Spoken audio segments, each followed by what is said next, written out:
Hello friends, हानि study point में आपका बहुत बहुत स्वागत है। फ्रेंड्स, आज की इस क्लास में हम प्रयोगवादी नई कविता से बनने वाले महत्वपूर्ण प्रश्नों को सोल्व करेंगे।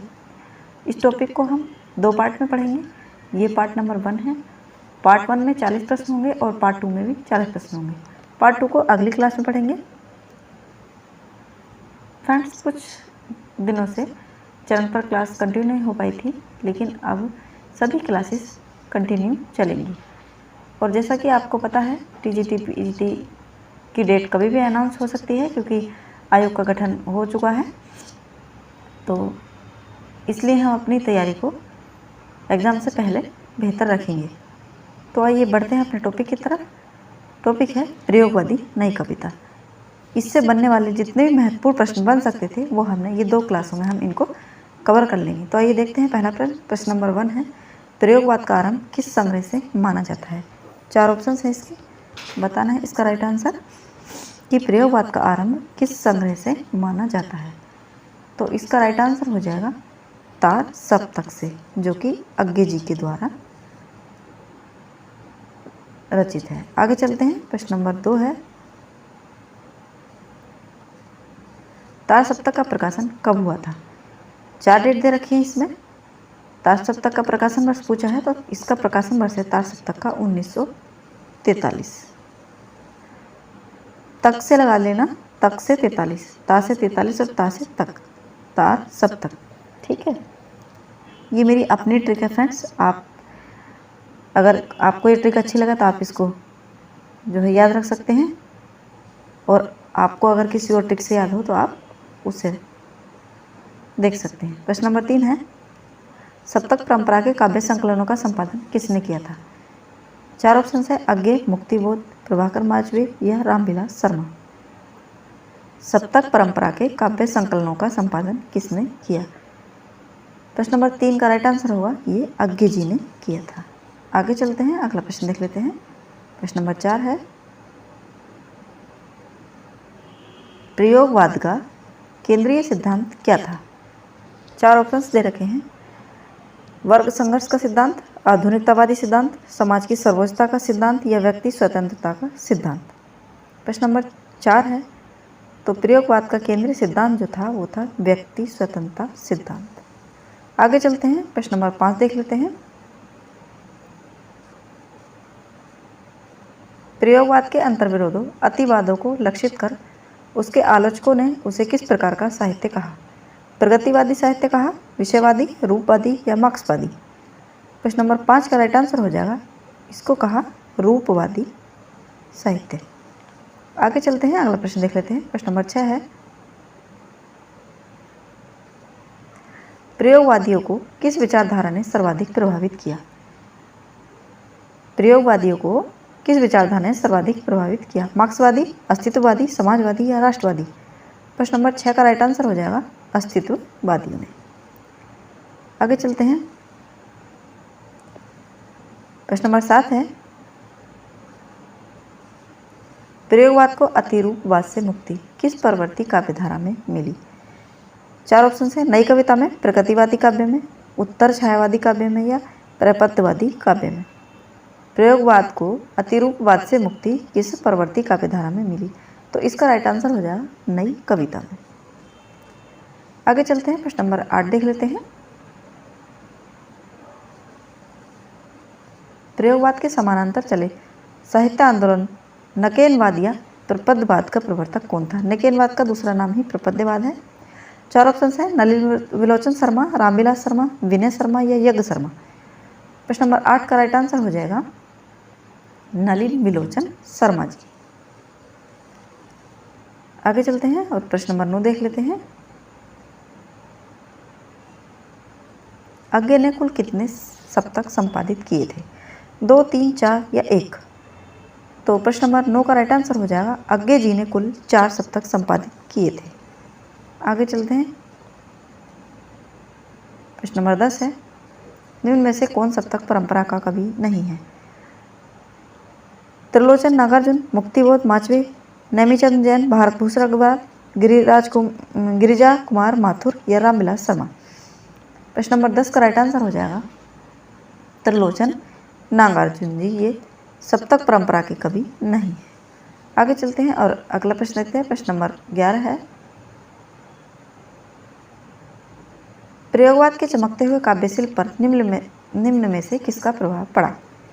प्रयोगवाद के चमकते हुए काव्यशिल्प पर किसका प्रभाव पड़ा?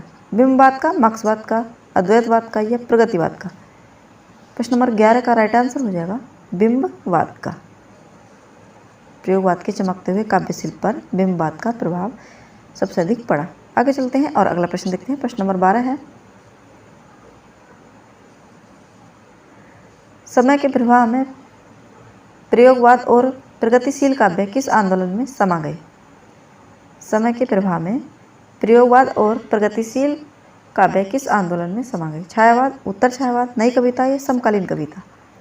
प्रश्न नंबर 12 तो इसका राइट आंसर हो जाएगा नई कविता। आगे चलते हैं, प्रश्न नंबर 13 देख लेते हैं। यह कथन किसका है? हिंदी में आधुनिकता की शुरुआत तारसप्तक से हुई और हिंदी के पहले आधुनिक कवि का नाम अज्ञे है। ये कथन किसका है? रामस्वरूप चतुर्वेदी, रामविलास शर्मा, मुक्तिबोध या शाही? प्रश्न नंबर 13 का राइट आंसर हो जाएगा रामस्वरूप चतुर्वेदी जी का है ये कथन। अगला प्रश्न देखते हैं। प्रश्न नंबर 14 है, नई कविता पत्रिका का संपादन रामस्वरूप चतुर्वेदी के साथ किसने किया था? नई कविता पत्रिका का संपादन रामस्वरूप चतुर्वेदी के साथ किसने किया था? प्रश्न नंबर 14 का राइट आंसर हो जाएगा, ये किया था जगदीश गुप्त ने। नई कविता पत्रिका का संपादन रामस्वरूप चतुर्वेदी और जगदीश गुप्त जी ने मिलकर किया था। आगे चलते हैं, प्रश्न नंबर 15 देख लेते हैं। सन 1954 से 1967 के मध्य नई कविता के कितने अंक निकले थे? 7, 8, 10 या 14? तो प्रश्न नंबर 15 का राइट आंसर हो जाएगा 8। 1954 से 1967 के मध्य जो नई कविता के अंक निकले थे वो थे 8। आगे चलते हैं, प्रश्न नंबर 16 देख लेते हैं। नई कविता में छपा चर्चित लेख लघु मानव के बहाने हिंदी कविता पर एक बहस किसका था? कुंवर नारायण, सर्वेश्वर, श्री राम वर्मा, विजय देव नारायण शाही? प्रश्न नंबर 16 तो इसका 16 का राइट आंसर हो जाएगा विजय देव नारायण शाही जी। आगे चलते हैं, अगला प्रश्न देख लेते हैं। प्रश्न नंबर 17 है, नई कविता को आगे बढ़ाने में किस संस्था ने उल्लेखनीय योग दिया? 4 ऑप्शन से परिमल, प्रतिमान, आलोचना या निकष? तो प्रश्न नंबर 17 का राइट आंसर हो जाएगा परिमल। नई कविता को आगे बढ़ाने में परिमल संस्था ने उल्लेखनीय योगदान दिया। आगे चलते हैं, प्रश्न नंबर 18 है, नए भावबोध और शिल्पगत प्रयोगशीलता से युक्त किस संग्रह से प्रयोगवाद का प्रारंभ माना जाता है? तारसप्तक, धूप के दहन, अंधायुग या रूपाम्बरा? प्रश्न नंबर 18 तो 18 का राइट आंसर हो जाएगा तारसप्तक। अगला प्रश्न देखते हैं। प्रश्न नंबर 19 है, दुख सबको मांझता है किस प्रसिद्ध प्रयोगवादी कवि की चर्चित कविता की पंक्तियां हैं? दुख सबको मांझता है शमशेर बहादुर सिंह, गिरिजा कुमार माथुर, नरेश मेहता या अज्ञे? तो प्रश्न नंबर 19 का राइट आंसर होगा ये अज्ञे जी की पंक्तियां हैं। दुख सबको मांझता है 1-2 बार ये एग्जाम में पूछी भी जा चुकी है। प्रश्न नंबर 20 है, जीवन के प्रति आस्था, क्षणवाद की महत्ता, लघु मानववादी दृष्टि, कथ्य की व्यापकता और रचनात्मक वैविध्य किस विचारधारा की प्रवृत्तियां हैं? छायावाद की हैं। 1 मिनट थोड़ा सा कट रहा है, ये पूरा हुआ है। छायावाद, प्रयोगवाद, नई कविता या प्रगतिवाद? तो प्रश्न नंबर 20 का राइट आंसर हो जाएगा ये नई कविता की प्रवृत्तियां हैं। आगे चलते हैं और प्रश्न नंबर 21 देख लेते हैं। कवि की अनुभूति की सच्चाई किस काव्य धारा का दर्शन है? कवि की अनुभूति की सच्चाई किस काव्य धारा का दर्शन है? भक्ति काव्य का, नई कविता, प्रयोगवाद या छायावाद? प्रश्न नंबर 21 का राइट आंसर हो जाएगा नई कविता।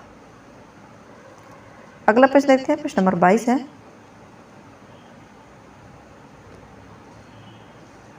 साम्यवादी भविष्य के प्रति आस्था जतलाने वाली लाल आग मेरे भावी गौरव का पथ है किस प्रयोगवादी कवि की काव्य पंक्तियां हैं? ये काव्य पंक्तियां आजकल टीजीटी पीजीटी में अक्सर पूछी जाती हैं। प्रश्न नंबर 22 का राइट आंसर हो जाएगा आगे जी की है।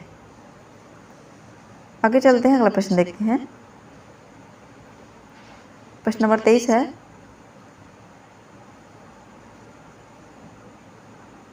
प्रयोगवाद और प्रगतिवाद के नई कविता आंदोलन से मिलने पर आधुनिकतावादी नई कविता धारा के प्रवर्तक के रूप में आगे प्रतिष्ठित हुए तो साम्यवादी प्रगतिशील जनवादी नई कविता के प्रवर्तक कौन है? इसमें सीधा सीधा पूछा गया है कि साम्यवादी प्रगतिशील जनवादी नई कविता के प्रवर्तक कौन है? मुक्तिबोध, नागार्जुन, त्रिलोचन या पंत? प्रश्न नंबर 23 का राइट आंसर हो जाएगा मुक्तिबोध। अगला प्रश्न देखते हैं, प्रश्न नंबर 24 है, नई कविता का बेजोड़ दस्तावेज किस संकलन को कहा जाता है? 4 ऑप्शन है, दूसरा सप्तक 1951, अंधा युग, तार सप्तक, तीसरा सप्तक। तार सप्तक तो 1943 है और दूसरा 51 है और तीसरा है 59 और चौथा है 1979। ठीक है, 43, 51, 59 और 79। तो नई कविता का बेजोड़ दस्तावेज किस संकलन को कहा जाता है? प्रश्न नंबर 24 का राइट आंसर हो जाएगा दूसरा सप्तक 1951 को। आगे चलते हैं और अगला प्रश्न देखते हैं। प्रश्न नंबर 25 है, नई कविता की चेतना का विकास किस संकलन में मिलता है? दूसरा सप्तक, अंधा युग, तार सप्तक या तीसरा सप्तक? नई कविता की चेतना का विकास किस संकलन में मिलता है? प्रश्न नंबर, एक मिनट, ये प्रश्न शायद रिपीट हो गया है। बेजोड़ नहीं अलग है। प्रश्न नंबर 25, नई कविता की चेतना का विकास किस संकलन में मिलता है? तो प्रश्न नंबर 25 का राइट आंसर हो जाएगा तीसरा सप्तक 1959 में। ऑप्शन 1 से थे ना, इसलिए मैं थोड़ा कंफ्यूज हो गई। प्रश्न नंबर 26 देखते हैं,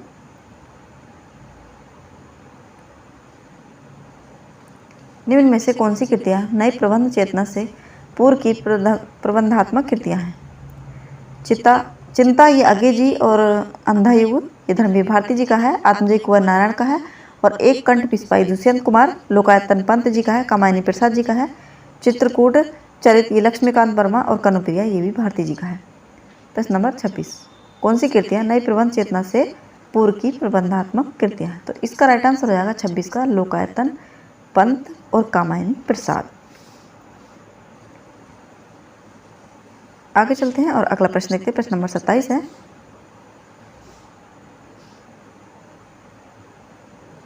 नई कविता के प्रतिमान लक्ष्मीकांत वर्मा, नए प्रतिमान पुराने निकष लक्ष्मीकांत वर्मा, नई कविता सीमाएं और संभावनाएं गिरिजा कुमार माथुर के साथ ही कविता के नए प्रतिमान जैसी कृति ने नई कविता का आलोचनात्मक विमर्श प्रस्तावित किया। इसका लेखक कौन है?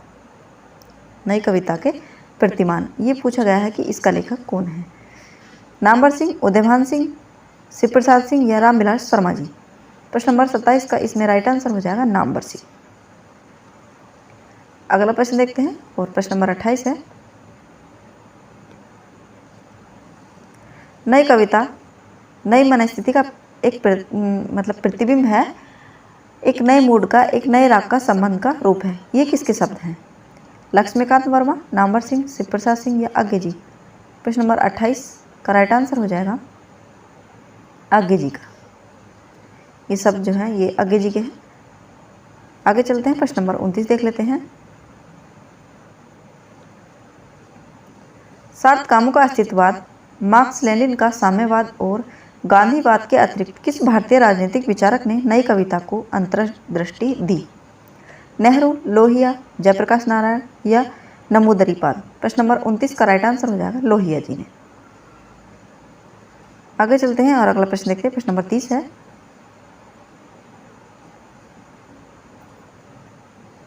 जगदीश गुप्त, लक्ष्मीकांत वर्मा, श्रीकांत वर्मा, अजीत कुमार, बालकृष्ण राव, कैलाश वाजपेयी, दुष्यंत कुमार, श्रीराम वर्मा, विपिन कुमार अग्रवाल, अशोक वाजपेयी इत्यादि महत्वपूर्ण कवियों ने नई कविता में क्या योगदान दिया? प्रबंध काव्य लिखे, लंबी कविता लिखी, सप्तक परंपरा से मुक्त रहकर नई कविता का विकास किया या हाइकू लिखे? प्रश्न नंबर 30 का राइट आंसर हो जाएगा सप्तक परंपरा से मुक्त रहकर नई कविता का विकास किया। इसका राइट आंसर होगा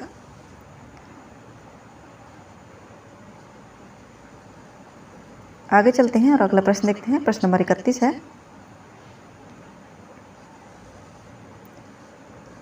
महाकाव्यों के उदांत नायक के स्थान पर लघु मानव को सहज मानव कहकर नई कविता के दौर में पहली बार चर्चा का विषय किस पुस्तक में बताया गया है? नए प्रतिमान पुराने निकट, ये लक्ष्मीकांत वर्मा जी की किताब है। कविता के नए प्रतिमान नामवर सिंह, सर्जना और संदर्भ नई कविता आगे जी, नई कविता सीमाएं और संभावनाएं गिरजा कुमार माथुर। प्रश्न नंबर 31 का राइट आंसर हो जाएगा नए प्रतिमान पुराने निकष लक्ष्मीकांत वर्मा जी, ये इसका राइट आंसर होगा प्रश्न नंबर 31 का। आगे चलते हैं। प्रश्न नंबर 32 है, अंधायुग भारती, चांद का मुंह टेढ़ा, मुक्तिबोध, गर्म हवाएं, सर्वेश्वर के साथ आत्महत्या के विरुद्ध जैसी कृति ने आज़ादी के बाद भारतीय जनमानस के मोहभंग को रचनात्मक संदर्भ दिया। इस कृति के कवि कौन है? आत्महत्या के विरुद्ध भारत भूषण अग्रवाल, अशोक वाजपेयी, रघुवीर सहाय, श्रीकांत वर्मा। प्रश्न नंबर 32 का राइट आंसर है रघुवीर सहाय। आत्महत्या के विरुद्ध ये रघुवीर सहाय जी की रचना है। आगे चलते हैं और प्रश्न नंबर 33 देख लेते हैं। नई कविता के वैचारिक धरातल पर असर डालने वाले किरकेगार्ड, हेडेगर, कामू, नीत्शे, साल किस विचारधारा के विचारक हैं? साम्यवाद के, गांधीवाद के, मनोविश्लेषणवाद के या अस्तित्ववाद के? तो प्रश्न नंबर 33 का इसमें राइट आंसर हो जाएगा अस्तित्ववाद के। आगे चलते हैं। प्रश्न नंबर 34 देख लेते हैं। आगे भारती, लक्ष्मीकांत वर्मा, श्रीकांत वर्मा नई कविता के आधुनिकतावादी कवि हैं। तो मुक्तिबोध, शमशेर, रघुवीर सहाय नई कविता के किस वर्ग के कवि हैं? प्रगतिशील, व्यक्तिवादी, जनवादी या साम्यवादी? प्रश्न नंबर 34 का इसमें राइट आंसर हो जाएगा जनवादी।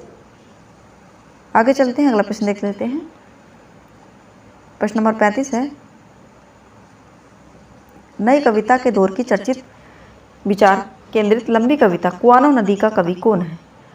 आगे सर्वेश्वर दयाल सक्सेना, श्रीकांत वर्मा या मुक्तिबोध? तो प्रश्न नंबर 35 का इसमें राइट आंसर हो जाएगा सर्वेश्वर दयाल सक्सेना जी। कुआनो नदी जो ये लंबी कविता है इसके कवि हैं। आगे चलते हैं, अगला प्रश्न देख लेते हैं। प्रश्न नंबर 36 है,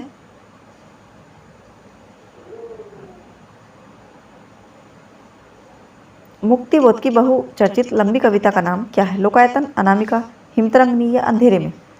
तो प्रश्न नंबर 36 का राइट आंसर हो जाएगा अंधेरे में। मुक्ति किससे पानी है? अंधेरे से। इस ट्रिक से इसको याद रख सकते हैं। आगे चलते हैं। प्रश्न नंबर 37 है, भवानी प्रसाद मिश्र की कविताओं में प्रश्न नंबर 37 है, भवानी प्रसाद मिश्र की कविताएं कौन से सप्तक में संग्रहित हैं? दूसरा सप्तक, पांचवा सप्तक, तार सप्तक या तीसरा सप्तक? तो प्रश्न नंबर 37 का राइट आंसर हो जाएगा दूसरा सप्तक में भवानी प्रसाद मिश्र की कविताएं संग्रहित हैं। आगे चलते हैं और अगला प्रश्न देख लेते हैं। प्रश्न नंबर 38 है, संसद से सड़क तक संग्रह के रचयिता कौन है? मुक्तिबोध, धूमिल, नरेश मेहता या नागार्जुन? तो संसद से सड़क तक संग्रह के जो रचयिता हैं वो हैं धूमिल, सुदामा पांडे धूमिल इनका पूरा नाम है। ट्रिक से याद रख सकते हैं कि संसद से सड़क तक क्या है? धूल ही धूल है। ठीक है, आगे चलते हैं और प्रश्न नंबर 39 देखते हैं। प्रश्न नंबर 39 है, गीत फरोश के रचयिता कौन है? चार ऑप्शन है, सुमित्रा नंदन पंत, भवानी प्रसाद मिश्र, जयशंकर प्रसाद या मुकुटधर पांडे? तो गीत फरोश के जो रचयिता हैं वो भवानी प्रसाद मिश्र जी हैं। गीत किसको सुनाना है? भवानी को। इस ट्रिक से भी आप इसको याद रख सकते हैं। प्रश्न नंबर 40 है, नई कविता के दौर में किस कवि ने आलोचना भी लिखी? नई कविता के दौर में एक कवि इसमें ऐसे हैं जिन्होंने आलोचना भी लिखी। लक्ष्मीकांत वर्मा, केदारनाथ अग्रवाल, दुष्यंत कुमार या नागार्जुन? तो वो हैं लक्ष्मीकांत वर्मा जी, जिन्होंने नई कविता के दौर में आलोचनाएं भी लिखी। ये इसका राइट आंसर हो जाएगा। तो फ्रेंड्स, ये थे हमारे प्रयोगवादी नई कविता से बनने वाले पार्ट 1 के 40 प्रश्न। 40 प्रश्न पार्ट 2 में देखेंगे हम।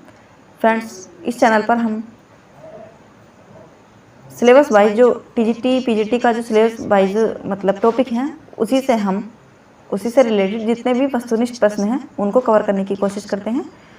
तो फ्रेंड्स, आपको हमारी क्लास कैसी लगी कमेंट में ज़रूर बताएं, और अगर क्लास में कोई बदलाव चाहते हैं तो वो भी कमेंट में ज़रूर लिखें।